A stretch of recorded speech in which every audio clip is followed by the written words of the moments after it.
Hello everyone, this is another lecture in computational statistics. So today we will speak about a few different topics. We're going to start with what is called the information form for the Gaussian. So this is an alternative way for writing Gaussian distributions that will be helpful down the road.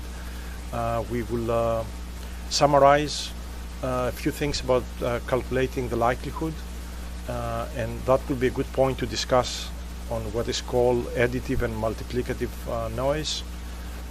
Some ideas on how to compute the map estimate and how to affiliate that with this concept that you may be familiar from other courses of regularized least squares. And then back to Gaussians and discussion of what we call Gaussian linear models. Basically, that would be a good exercise on using Bayes' theorem to play with a partition of a Gaussian distribution the way we did in earlier lectures. Again, my advice is not to be paying too much attention on the formulas, but just to know where to find information, and more important, to understand the concepts involved. So, if you remember, we looked on the moment parameterization of a Gaussian that you see on the equation on the top in terms of the mean and the variance. So we now are going to introduce what is called the information form of the Gaussian that involves the parameters lambda and xi that you see on the second equation. Lambda is just the precision matrix as we have seen it before, and xi is sigma minus 1 times mu, or lambda times mu.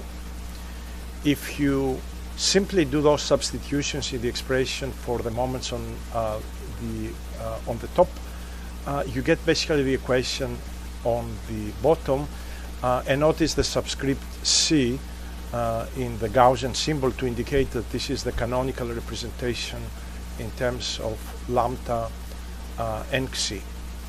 So this distribution looks obviously in this form a little bit more complicated and unfamiliar, but hopefully some of the operations with Gaussians will be easier to look at and work with than the moment parameterization with the classical exponential term that we are all familiar with. Okay, so you may ask, well, what type of calculations are we looking? One of those calculations will be to revisit and see if conditional and marginal distributions are looking any more easier informed than the moment parameterization, and of course things such as products of Gaussians that will come often in our course. Can we compute those in an easier way than using the moment parameterization? So hopefully when the next slide comes, we will be able to discuss the form of the conditional distribution of xa given xb, but on an information form.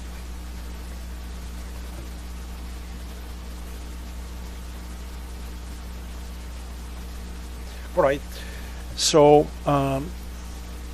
the formula on the top summarizes again our canonical form, this information form of the Gaussian, and on the second equation I give you the conditional of xa given xb written in terms of the precision matrix lambda and the moment mu. I remind you that we got these equations by partitioning lambda in matrices lambda AA, lambda AB, etc., and partitioning also the vector x in xa and xb and the mean vector in mu a and mu b. So if you do the calculations and in substituting in the form xa given xb the canonical parameters, you get the equation on the bottom, which certainly looks much simpler than the equation, the second equation that you see on the slide.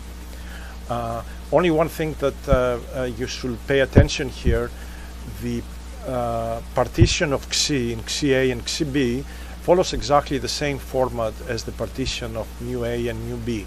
So notice what the equation was for the XCA. Okay. So the conditional looks in a very nice form, much easier than using the moment parameterization.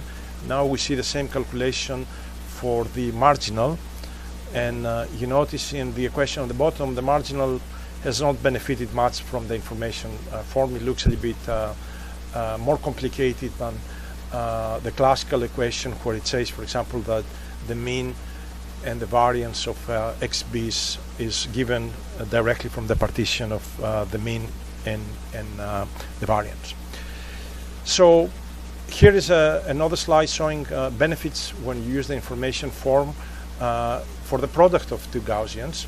So we have two Gaussians with parameterizations xc1 lambda 1, xc2 lambda 2.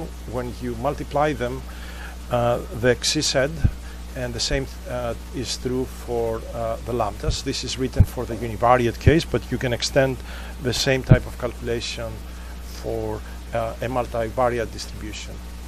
Of course, the calculation in terms of moments given for the univariate case on the bottom is a little bit more complicated. So when you multiply Gaussians, there is a merit to use the information form than the moment parameterization. All right, so we're ready to talk a little bit about these likelihood calculations and discuss the concept of additive and multiplicative noise. There are lots of examples in the notes that you will consult, so I'm going to be jumping just to give you some of the key ingredients of this type of calculations and relations with things you know, least squares and regularized least squares type of calculations. So I'm going to be talking about point estimates, such as the map estimate, and why it comes out to be identical in spirit to this concept of regularized or penalized, if you like, least squares estimate. So this concept of multiplicative noise is the most familiar that we will play with, but in many areas of applications, multiplicative noise or additive and multiplicative noise simultaneously are very common as well. So what we see here is a summary of the posterior distribution and Bayes rule, and on the numerator you see the probability of the data d given theta. This is the likelihood function, and we treat it not as a probability density, but as a function of the parameters theta that we want to compute. We already have seen the maximum likelihood estimate, where we maximize this function to compute an estimate for theta, and so we will try today to do a little bit better by computing the map estimate by maximizing the posterior, hopefully in a few slides down the road. So the maximum likelihood estimate, as we discussed, has some problems, and a good way to see some of the existing problems with MLE estimates is to revisit and remind you how the MLE estimates for the mean and the variance look for a univariate Gaussian. Hopefully you remember these calculations from an earlier lecture. So if you remember, and it's going to be coming up on our next slide, the mean, the MLE estimate for the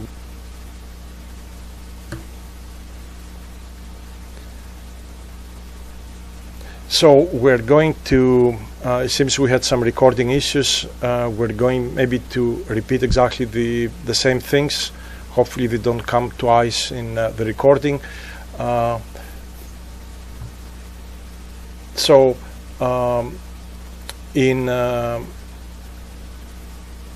let's try to change the slide here. So here is the calculation that I was referring to before. You see the MLE estimates for the mean and the variance, and we already have shown that the MLE estimate for the mean is unbiased, is the same as the mean of the distribution from where the data come, but the MLE estimate for the variance is biased simply because the mean that we use to define the sample variance is the MLE estimate. Okay, so this is the sort of a problem that maximum likelihood estimation comes with. Now, a very good demonstration on this issue with the variance in the context of MLE is a picture that is contained in Bishop's PRML book, and I'm going to try to show you this next, and it will give us a very good graphical sort of understanding of what is the issue with MLE estimation. So let us see this on the following slide.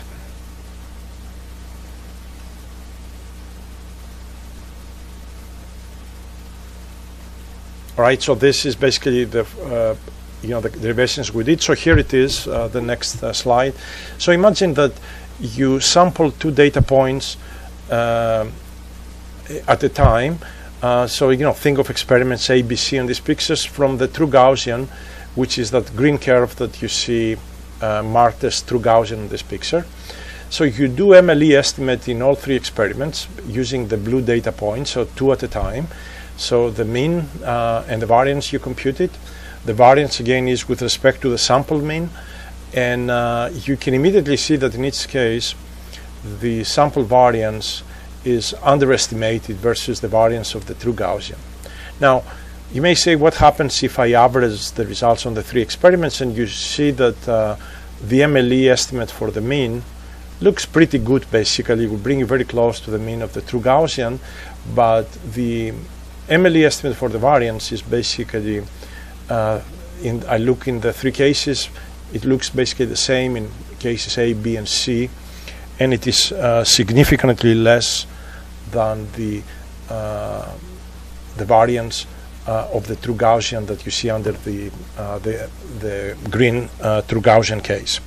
So this is indeed what the problem is with MLE in the case you have limited data. If you have lots of data, of course, this is not a problem, and MLE can be a decent statement, a decent estimate of your parameters, but you need to be sure, nevertheless, that your estimate can operate on whatever data is provided to you. All right, so I want now to make a connection between this maximum likelihood estimates and something you already know from previous courses in your studies, and in particularly what is called weighted least squares methods. So I'm going to try to design an example where popular basically with weighted least squares, but also useful later on in the course in the context of what's called model reduction. So let's consider that we have a multivariate Gaussian, as you see it on the top, and we take the mean of this multivariate Gaussian to be unknown, but we take the variance gamma to be given. Okay, so we don't have to deal with that complexity. Now, we will assume that we collect data from this distribution, data X, and I want you to think of this data X as approximations basically of the mean X0. This is really what we try to compute. We try to compute the mean X0.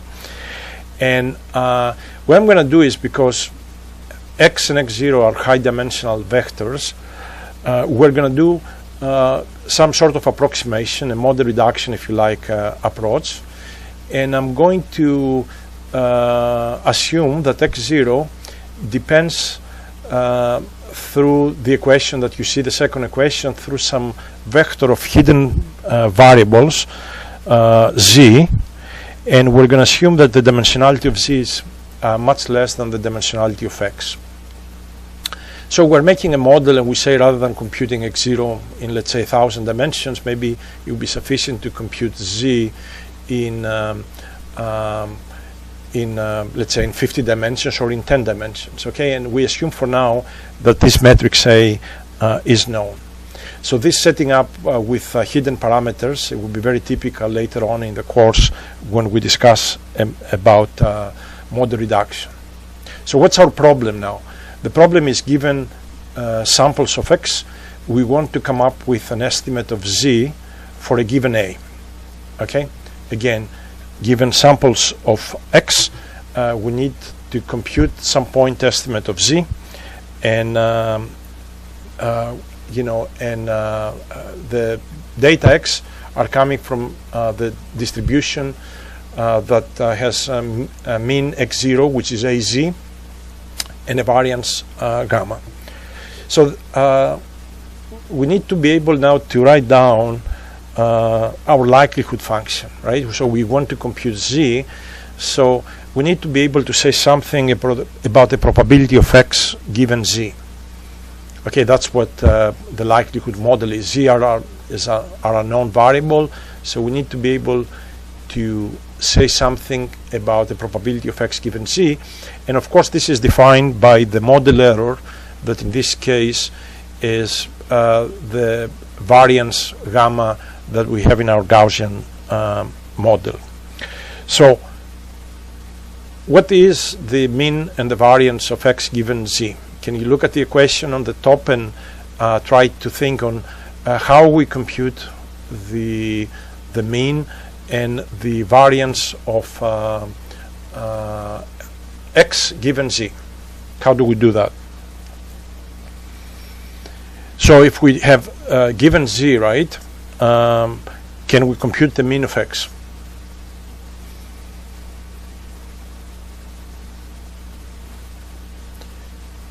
Can we agree because that the mean of X is basically A times Z by our the setting of our model?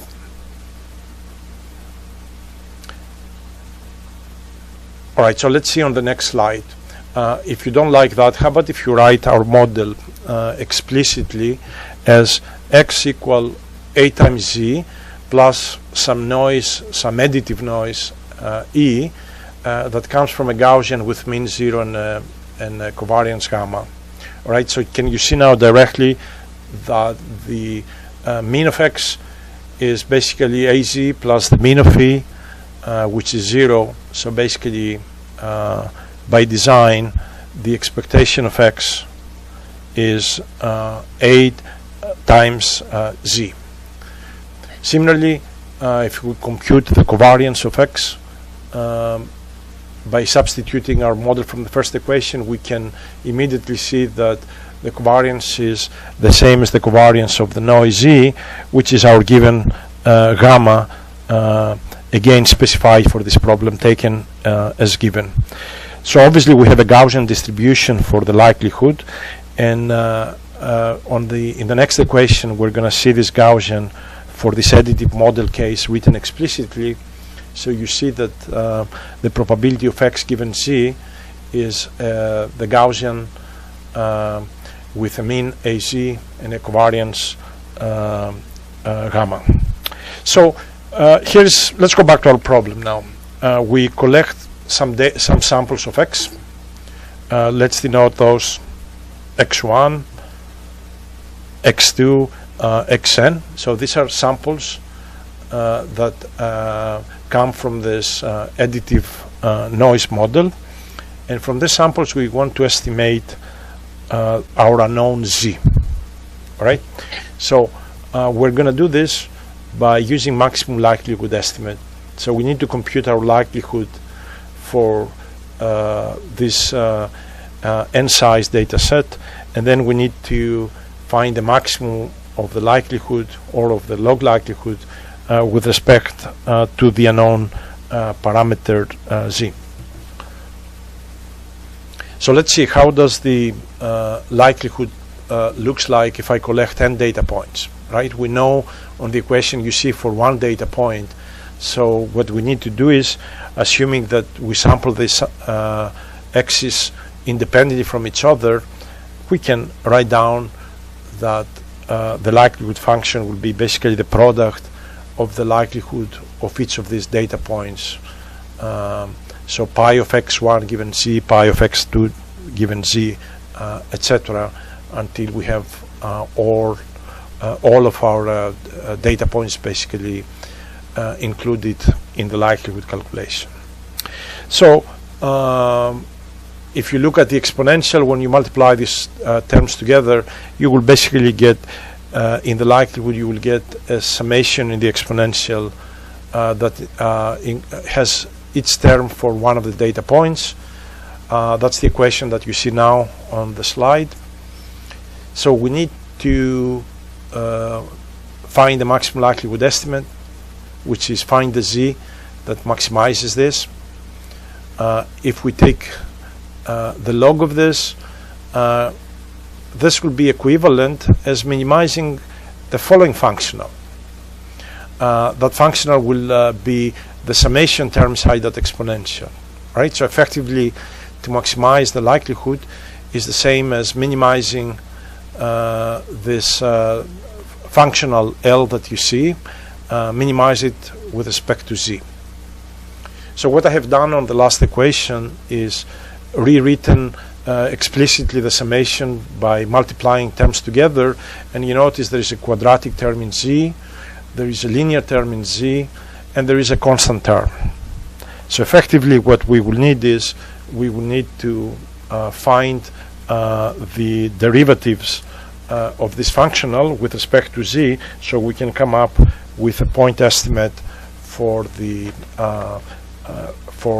our MLE, the MLE estimate.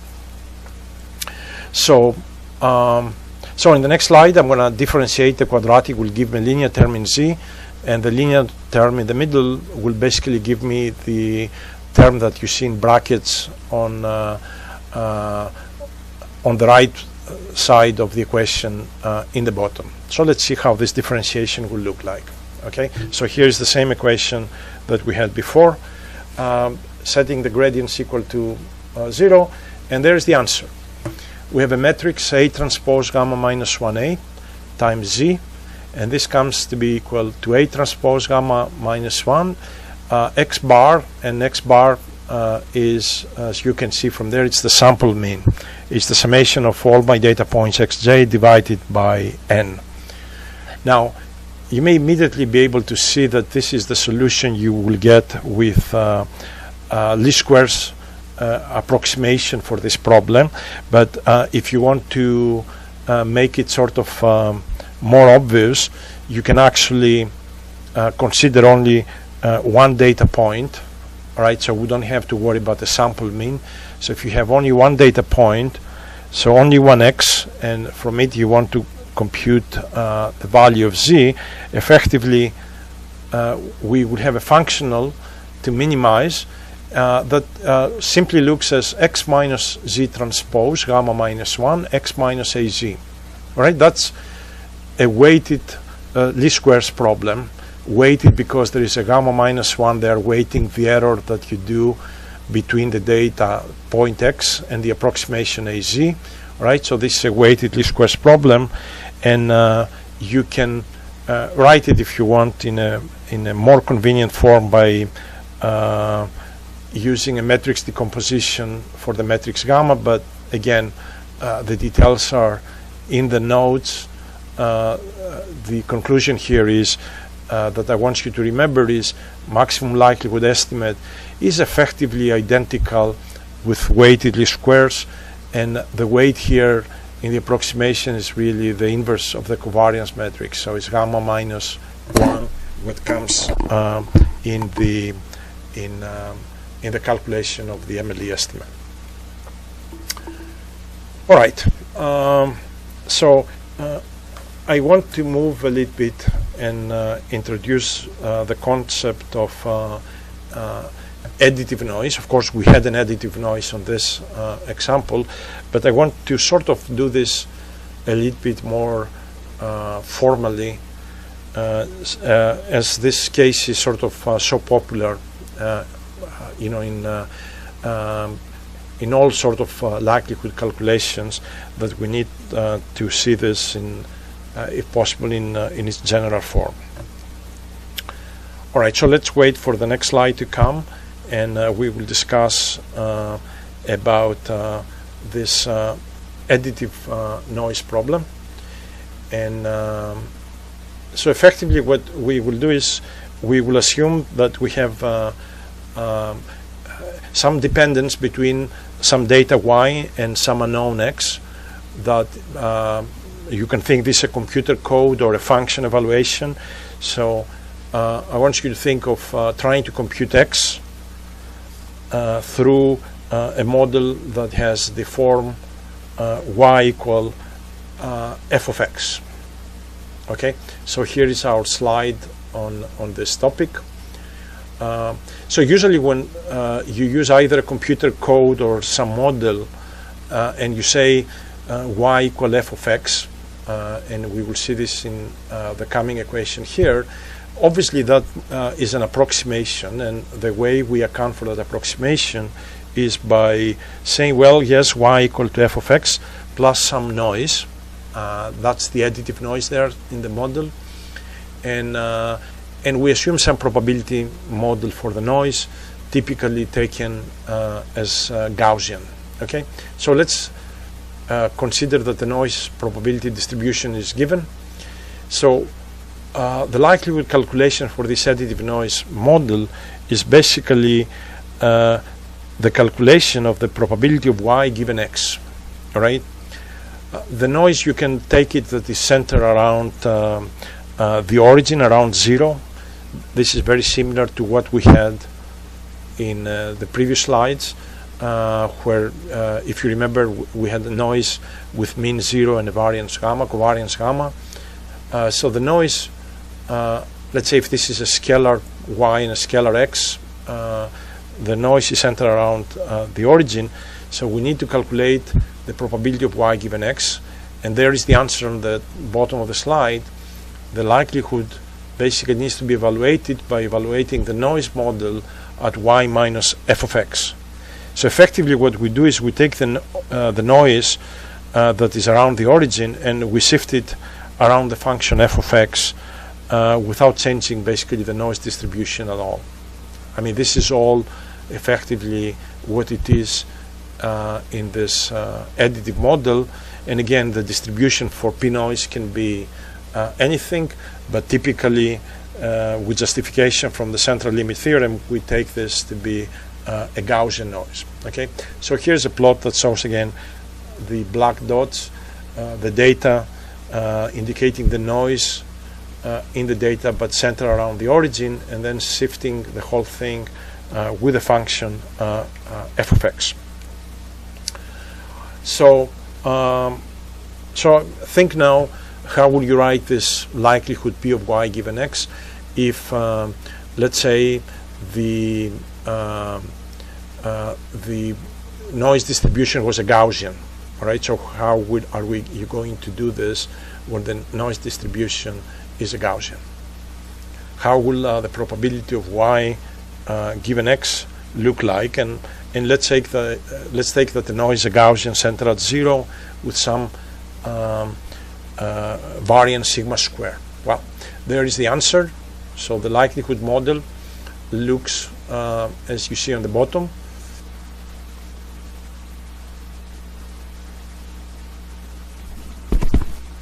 You're not going to believe it, but I gave all this lecture with the microphone off. It's Friday. A glass of wine will have turned my brain on, but you know, it's too early in the afternoon, right?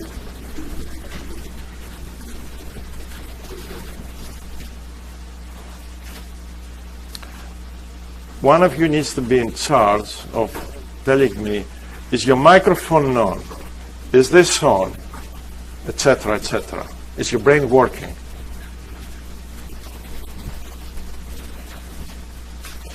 And usually I realize it because I touch my certain, it's like, why is this not making any noise? All right. So since I started a new topic, right? So we were talking about this additive noise model where the likelihood is basically like a function calculation plus some noise. And we said that the likelihood, the probability of y given x, is the probability of the noise computed at y minus f of x. So for a Gaussian noise, the way that you see here, the likelihood is basically this nice Gaussian. Okay? And again, in this case, for example, the parameters, of course, are x, but generally speaking, you can assume that sigma square is also unknown. So when you do maximum likelihood estimate, you can go and calculate sigma square as well. So you can calculate the parameters of the noise. Okay, so I want to return back to the model reduction problem. No, I'm sorry. Before the model reduction, I have to show you, since I said we have multiplicative noise, I want to show you one example with a multiplicative noise. Very unusual to see in machine learning, but in physics, this may be a common noise. So imagine that your input-output, or x-y relation, this functional dependence, is multiplicative. So you have y equal alpha times x for each sample j, and you can make this alpha to actually depend on the measurement you're doing. So for example, that's why I put an index j there to indicate that alpha j changes as you go from one sample to another. I'm writing this in a compact notation as y equal ax with this dot to denote what is called a component-wise multiplication. All right? So mathematically, don't be bothered. Think of this being equivalent for each sample to that relation. So somebody gives you the probability model for the noise. So we know that. And what we're interested is to calculate the probability, the likelihood, which is the probability of y given x. Okay? I'm actually giving you the derivation on the bottom slide, but I want to do it in the next slide in a simpler way using the point-wise calculation. So again, we have multiplicative noise. We know the probability of the noise alpha, which is that. Okay? And we want to compute the likelihood, which is the probability of y given x. So here's how I do it. From this relation, which is, I can apply it for each point-wise, alpha j equal yj over xj. So for a given x, because this is what I need for my likelihood calculation, d alpha j equal dyj over xj. Okay? Nothing special. I will use this relation and the transformation of probability densities to find the likelihood, the probability of y given x. And let's see how I do this. Right? This is a good exercise on transformation of probabilities. You remember, if I go from A to Y, the probability of A dA is the probability of Y dy. You remember, I have to conserve probability mass. So what I do is I start with probability of A dA, and I collected samples, say, 1 to n. So I write this as P of A dA1 to dAn. What is dA1 is dy1 over x1, dyn over xn. And what is P of A, the probability, basically this is my noise level, but instead of alpha, I'm going to use yj over xj, and I denote all of these terms here point-wise like that. So this is the product of P of y1 over x1, P of y2 over x2, etc., etc. I rearrange this. So I have this. I have my x's here times dy1, dyn. So this is my likelihood model when I have multiplicative noise. And maybe it's written explicitly. This is how it looks like. So very different from the case where we have additive noise. So again, this is not very common in machine learning books. You are not going to see multiplicative noise often, but you can tell me how many examples you know in your own practice where you have relations that look like that. If they look like that, you know what? You certainly you can have an additive noise exactly as before, but if this parameter is not very well known, then you have also a multiplicative noise. So you need to combine the two things together. You can get lots of different combinations of noises, but you know this is the multiplicative noise. Okay, let's jump to slide 50.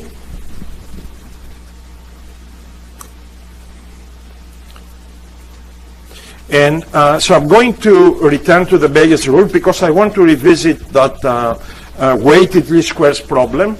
So the people who are listening to this lecture on the video, they will not miss anything because effectively when I do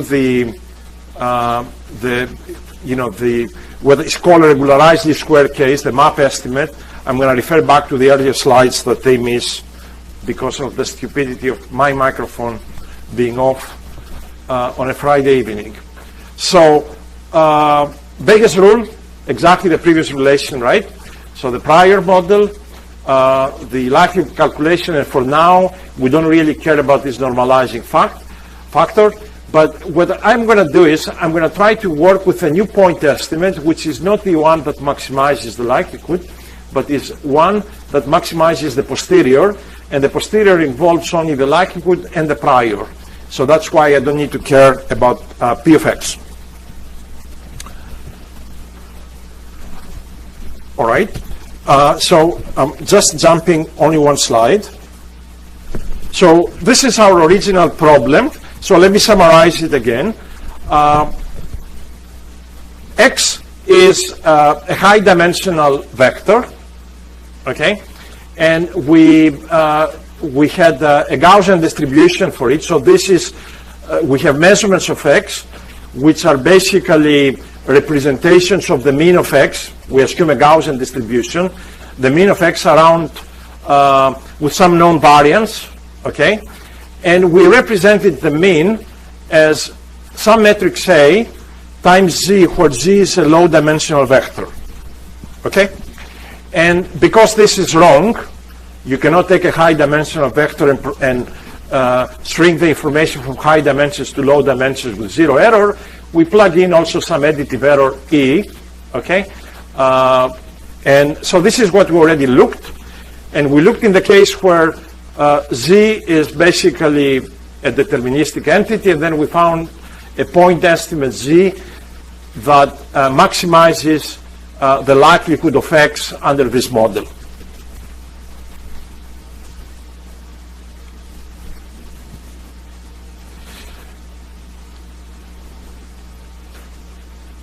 Okay, so here is the departure from the previous calculations. In the previous calculations, when we wrote this, we had a noise model that was a Gaussian around 0 with variance sigma square. Now, I am going to introduce a prior on this parameter Z.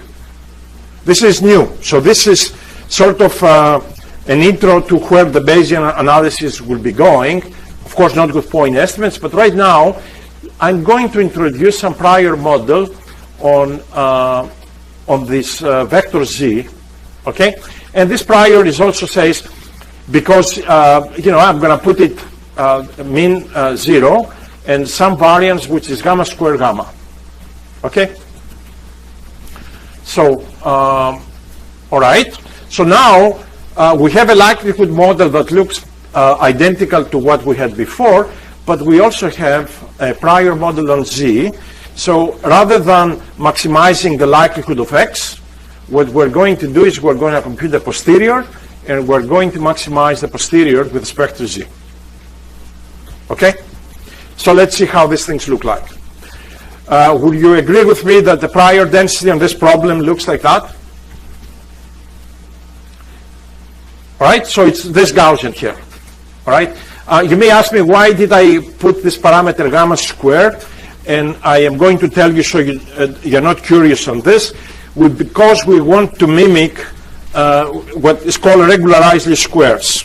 Okay, so basically we want to control how much knowledge information we need to extract from the prior, and gamma will be sort of the magnitude of that. So we fix, if you like, this matrix. This is like being a vector, right, where you have a unit vector here that only controls orientations, and this controls the magnitude of that vector. So gamma is a matrix here, and gamma square is a parameter that we would have some flexibility to play with. So this is the prior model, okay? And the likelihood is identical to what we had before, okay? It's a Gaussian, so the z comes only in the exponent of the Gaussian, so it's the variance is defined by the noise model, so you have 1 over 2 sigma square x minus a z squared, okay? So let's multiply them to get the posterior. So the posterior looks like that. So if you remember, when my microphone was not working, what we did is to define the maximum likelihood estimate. We effectively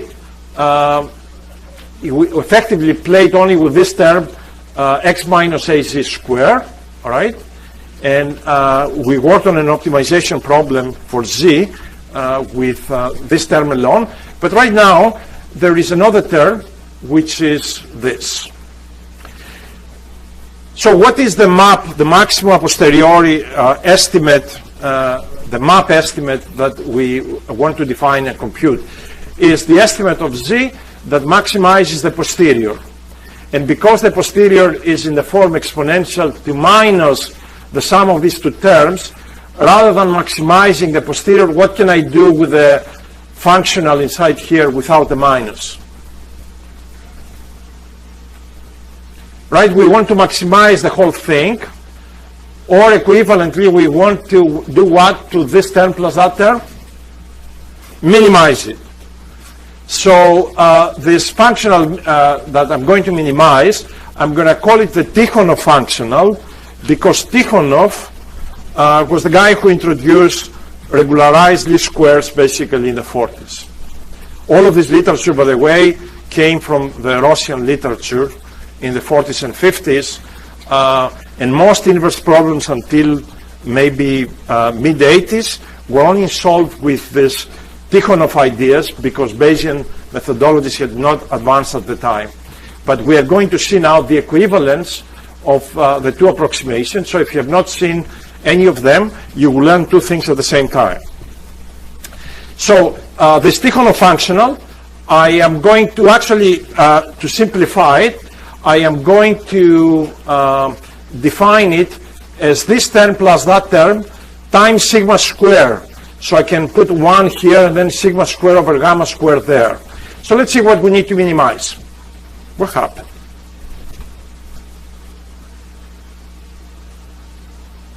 All right. So there is some linear algebra that I introduced, but before that, let me say that again. We said we're going to put 2 times sigma square, the two terms, and will you agree with me? We'll look x minus a z squared plus sigma square over gamma square times this thing, this term there. Let me show you again. You remember we had z transpose gamma minus 1 z. Z transpose gamma minus 1 z. And the only thing I have done with the z transpose gamma minus 1 z, I used a Cholesky decomposition for gamma minus 1 or gamma, and I wrote the gamma minus 1 as a symmetric matrix as R transpose R. All right? R is an upper triangular matrix, so really I can write z transpose gamma minus 1 z in a much more elegant form as RZ square, RZ square these vectors, right? So this is the norm square. So now what we need to do is we want to minimize this with respect to z, where delta is sigma over gamma. Now, Tikhonov's idea for regularized least squares is the following. If you try to minimize, if you try to find z by minimizing x minus a z squared, even though you will get, a square matrix when you do the least squares, a transpose a times z, that a transpose a matrix often is ill-posed. In other words, if you try to invert it, it will not work. You will get garbage. So what he said is, well, how about if I add some extra term that forces, for example, z or the derivatives of z not to be way too high? Because usually, if you try to solve this problem and A is ill-posed, you will get some values of z, 10 million, 50 million, a billion number, minus a billion, weird numbers. So Tikhonov said, how about if you constrain that so that z is kept small, okay? Now, this is not constraint optimization. This is not constraint optimization, because the parameter delta is not a penalty parameter. It's a regularization parameter. Okay? And in this context of this Tikhonov regularized least squares, there are guidelines on how you compute delta, but it's not relevant really to our class. But those guidelines, they are really based on mathematical argument, and they don't come from naturally from the formulation. Okay? But here, in the statistical approach, delta comes to be sigma over gamma. Remind me, what is sigma? Is the noise squared. The noise of what? What is sigma? You remember? We had x equal az plus epsilon, and sigma was the sigma squared was the variance in the noise. So sigma is the standard deviation, is the noise basically in the model. Right? And what is gamma? Is the variance is the variance where? Of what? In z. So basically this is the model uncertainty divided by the uncertainty in the prior mode. So for example, if you say I know nothing about z, I'm going to make z to go from minus infinity to infinity. This goes to infinity. So delta becomes 0, and basically you don't regularize.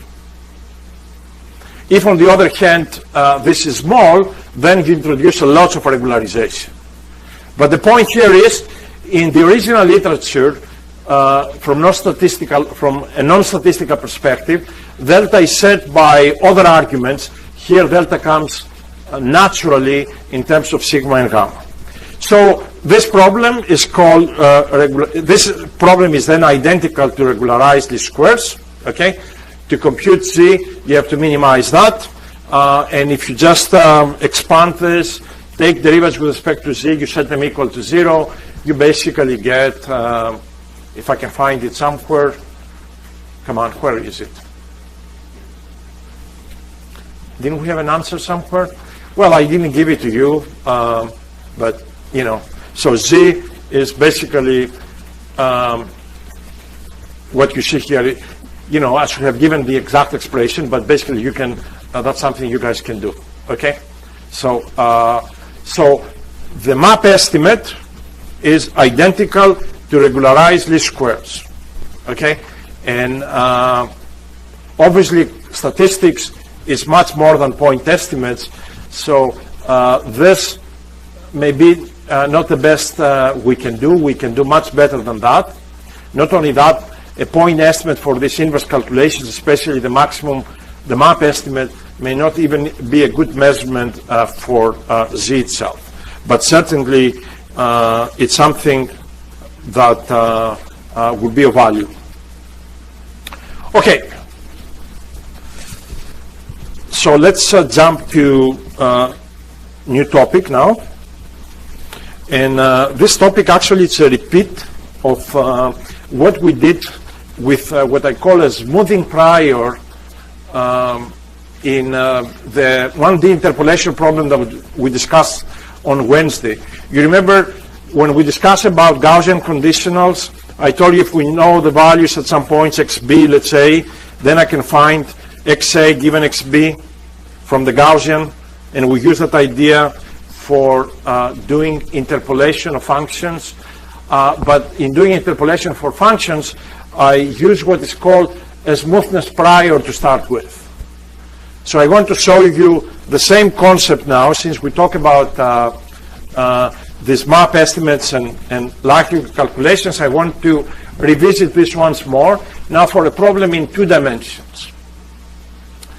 So let's say that this is, you're modeling some function, let's say, in 2 dimensions, and this is a discretization that you use. This is Z at grid point J, and we have the left, right, up, and down values. All right. So we would like to introduce some prior that will force this Z to be smooth, so that it doesn't have rapid variability as we move from one pixel value to another. And the way I'm going to do this is using the following approximation.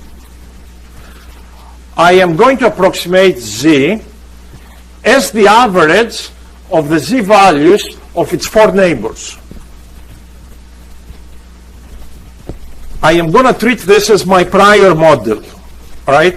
Can I say that this Z approximation should be about 1/4 of these neighbors? Is this a good prior model for something that's smooth? All right?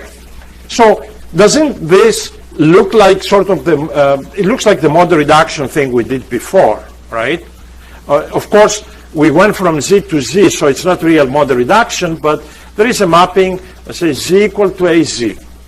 And the A matrix looks like that, but you can treat that every Z, except in the edges, is the average of the 4 neighbors. Now, this model is wrong, right? I mean, actually, if you take this matrix A and you form I minus A, all right, you will find that you cannot solve for Z from this model. All right, so this is certainly, it sounds nice that this is the average of the 4 neighbors, but this equation is not something you can solve with. So if you cannot do this, every model introduces error, and the error means you have to revise your model as Z equal AZ plus the uncertainty of this model, plus some noise. All right? I want basically to tell you how we got that prior in a different way that that the topic we discussed on Wednesday. So I want to smooth things, so I'm using Z equal to AZ, and because this obviously cannot stand mathematically, I am going to put some noise to it, and I say plus some uncertainty, the error that I'm doing in this model, right? Because obviously it's not the correct model. Yes, it smooths, but there is some uncertainty. And we're going to model R with, let's say, some Gaussian error. So will you agree with me that the prior of Z then is the distribution of the model error evaluated as Z minus AZ? You remember when we were discussing about the likelihood models, right? So, the prior on Z from this equation is really the distribution of R, but evaluated at Z minus AZ. Okay? And if you call Z minus AZ, so if you put R this Gaussian, and you call Z minus AZ L, then you get exactly the smoothing prior that we use in that interpolation problem. In the notes on Wednesday, I left it, I said you do a transformation and this and that. I did not elaborate on this because we did not discuss this context of how this additive noise comes. But here is a very nice way of deriving. Okay? So again, you smooth things. You can do this actually with images, with voice, lots of functions, that they are smooth. But then because you smooth it, you say I introduce some uncertainty in this model. You make this distribution of R to be Gaussian with some noise, which maybe is not known. And the prior model then from Z from this equation is this Gaussian of the model error evaluated at 1 minus A times Z. And that gives you a smoothing prior. That is what you see there. And this, we use it to do interpolation only from the prior, but later on, if you use a likelihood model, and a prior like that, basically you can come up with much more realistic ways for doing regression problems, and we will discuss this, a few lectures down the road. All right.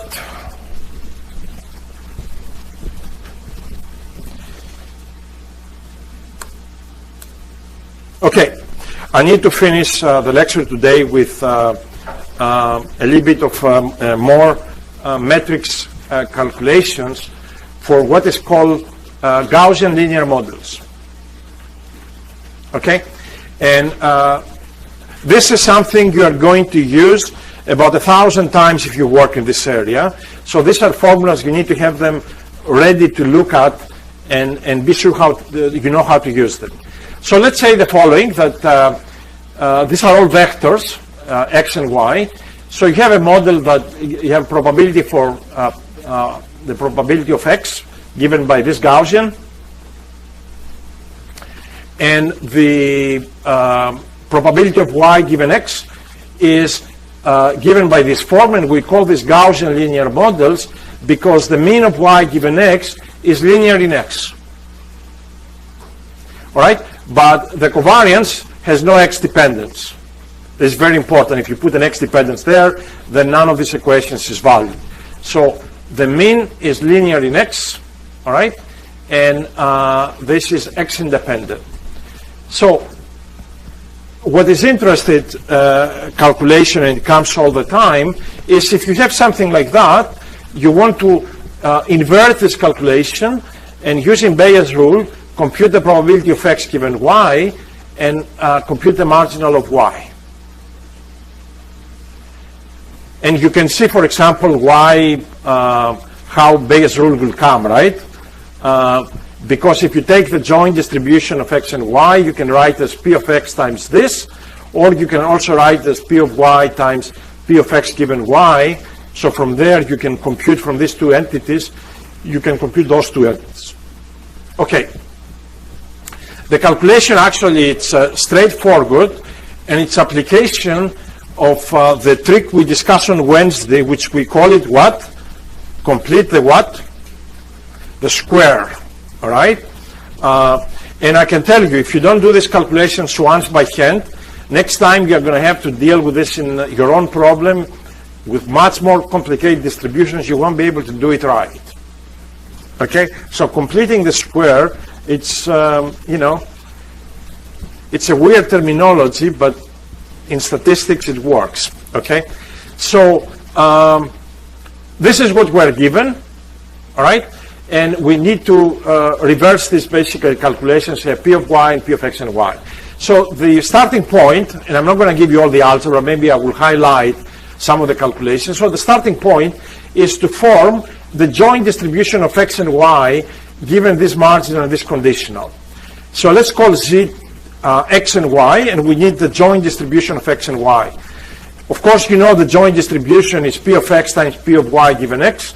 So if you take logs, you get this nice expression. Log of p of x is this. And I only keep the exponential terms here because that's where the action is with the x and the y's.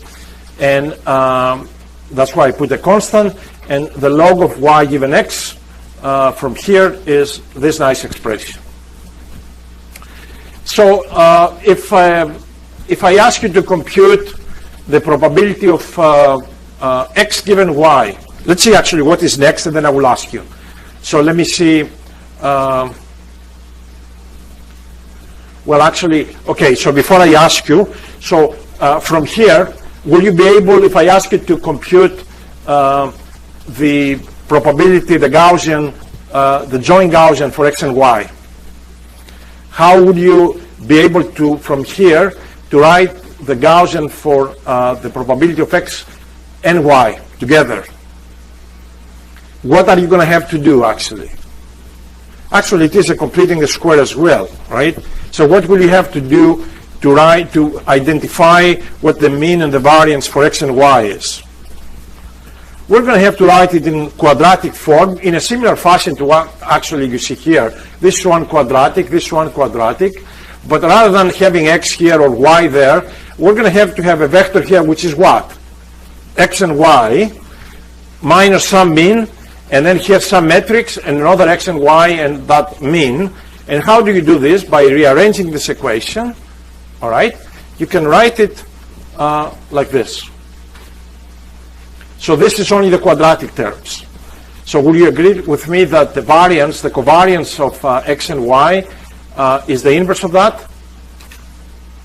I mean, if you do that, you know, put this together, you get that. So this better be sigma minus 1, right, for the joint distribution. So the covariance of z has to be equal to the inverse of this matrix. Correct? And what have I done to go from this inverse of this factorized matrix to that? I used this matrix inversion lemma. And what was the name coming under this nice lemma that you need to remember because it's it's fundamental to machine learning? What's the name going with this formula? The Woodbury lemma, okay? And again, if you think it is only a buzzword for this class, you can search on Wikipedia or anywhere else and you will see how often the word Woodbury lemma is used, okay? So to invert this, you get that. So, and again, here I'm only writing down the quadratic term to identify what the covariance of z is. And what will I need to define what the mean of this distribution of x and y is now?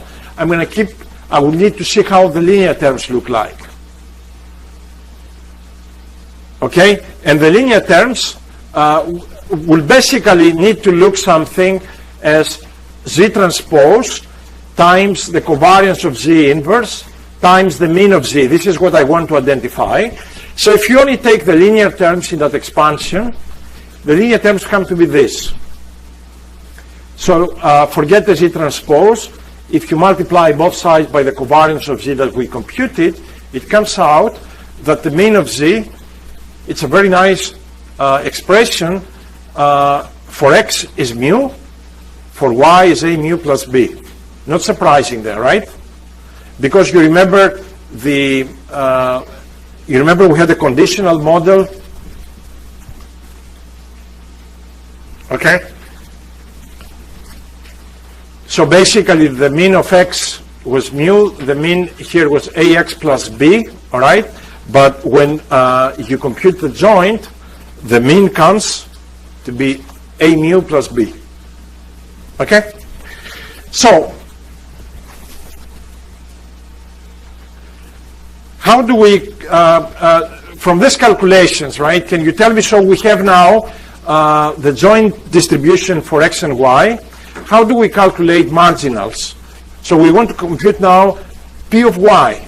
You remember our objective, we had p of x, p of y given x. Now I want to calculate p of y. If you know the distribution of x and y, how do you calculate p of y? Actually, that was this. You don't need to integrate because we already have the formulas. We already did it. So if you have a joint distribution and you only need a marginal, can you read it directly from the factorized mean and variance? Right? So this is what the answer is. So the mean of x and y was this. The covariance of z was that.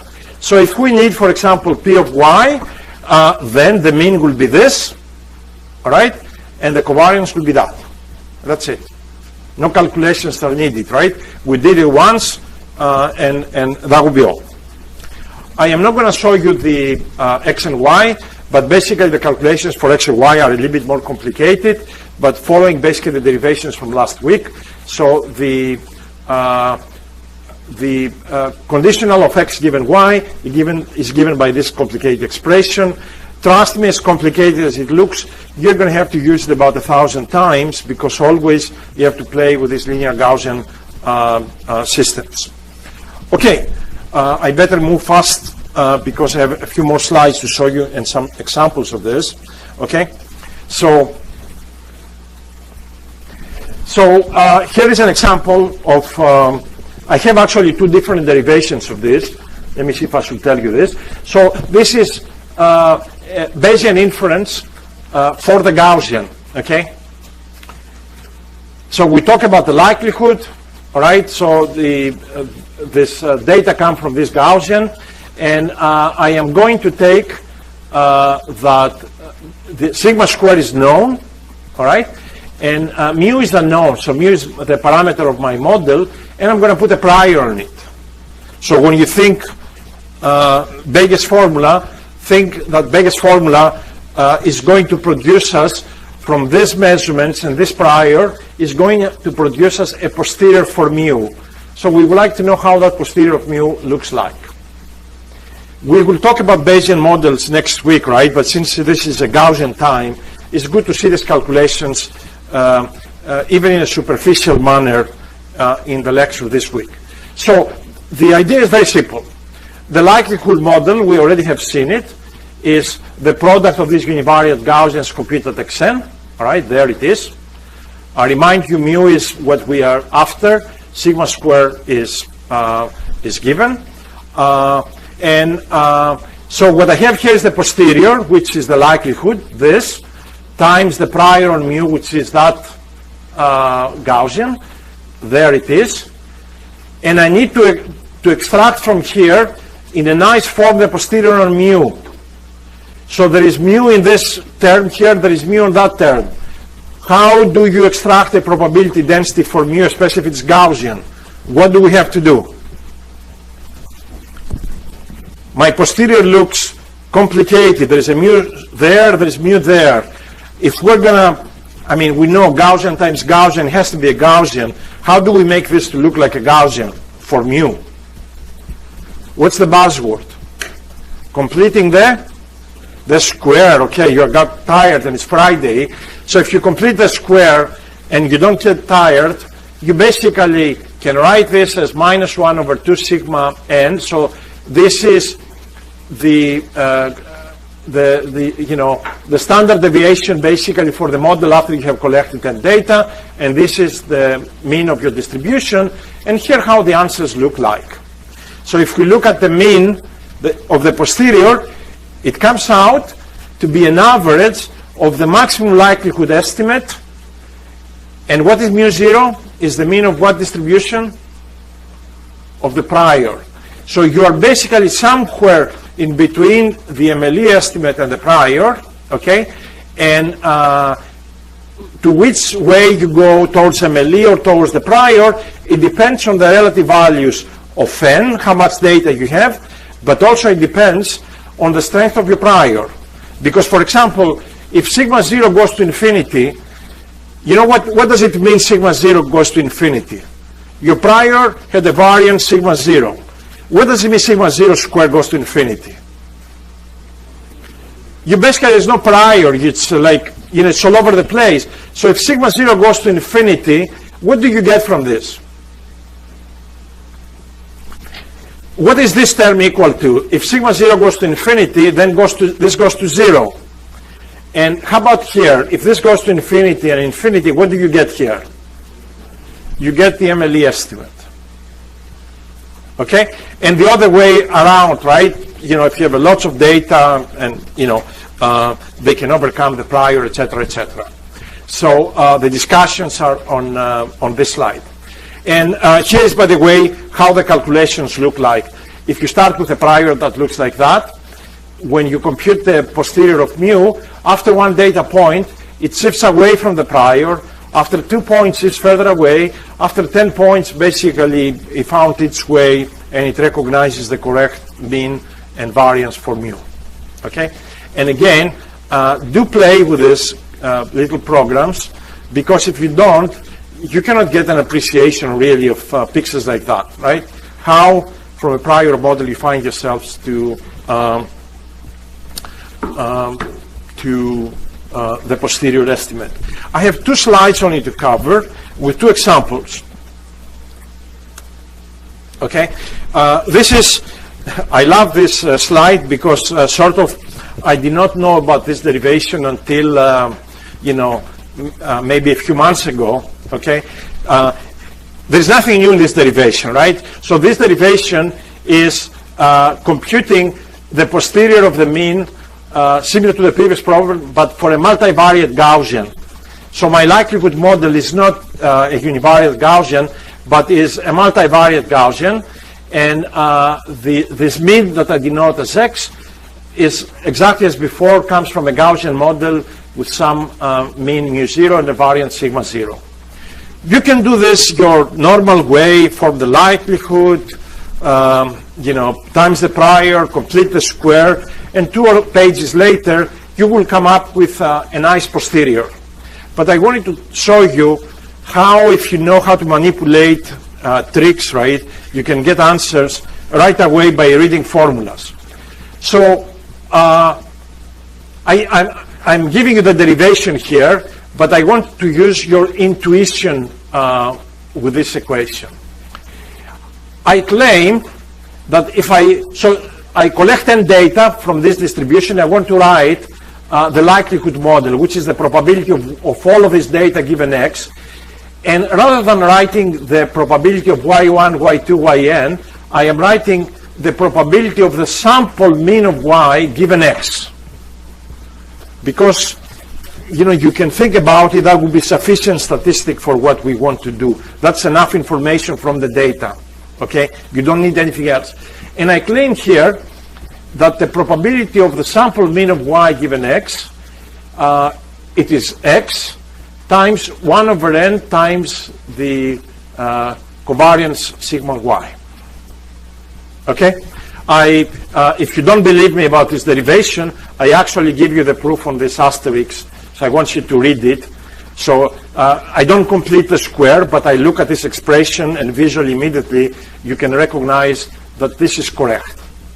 Now, why I like this trick? Because look what happens. Now forget the fact that you had this many data points. I only have one data point, all right? And that data point is called y bar, all right? So this is my likelihood. This is my prior. And notice something interesting. The likelihood, the mean, is a linear function of x. So it's like having a conditional of y bar given x and a prior on x, which is Gaussian. So this fits hand by hand with what? With the linear Gaussian models that we discussed before. Can you see that? I have a prior on x, and then I have a condition of y given x, which is a linear model because the mean is x.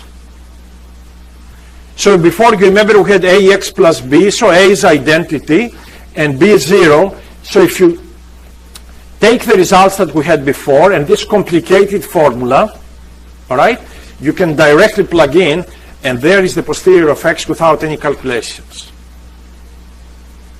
All right, so don't spend time and say, oh, you give us too much homework, because at the end of the day, when you learn these tricks, you can actually do this directly in one line without having to do these calculations. And let me see, I'm going to give you one example to finish, okay? Another example. So we had, a likelihood that it's Gaussian, a prior that is Gaussian. So let's say that we are trying to measure the mean mu of the Gaussian distribution, right? But we have two sensors, so we collect two data points, but the two data points come from two sensors that each of them has its own variance. So before, you remember, the data come from the same Gaussian, but now one of the data points comes from a Gaussian that has this variance here. Another point comes from another sensor, has another variance. Here they are equal, basically, but basically one says the mean is there, the other one says the mean is there. So obviously, if you form the posterior, you will get effectively a posterior that gives you an estimate somewhere in between, and this is the variant of the posterior. Okay? And by the way, my prior model, just to make the case here, it says that the mean is around 0 and the variance is huge. So I don't basically want to have to deal even with a prior model. So the variance here is huge, is not going to dominate the problem. But what I wanted to show you is the following. Suppose the likelihood, the two sensors come from two Gaussians that have a different behavior. So, for example, let's concentrate on this picture so we can finish it up. On the first sensor, seems that the error in the location, which is this crosshair, the error is higher in the x direction, smaller in the y direction. Right? So each sensor measures a location, that mean, right? So the uncertainty is higher in the x direction, smaller in the y direction. The other sensor, the uncertainty, the x is small, in the uncertainty, the y is huge. So when you combine the two sensors together, the posterior basically comes to be this, okay? And effectively this uncertainty, the wrong message is coming, the competing message is coming from the two sensors are counted in this posterior that gives you this cross on the middle. This, of course, you're going to the likelihood model. You're going to have to use likelihood with different variances for each sensor, right? But they're all Gaussian, so at the end of the day,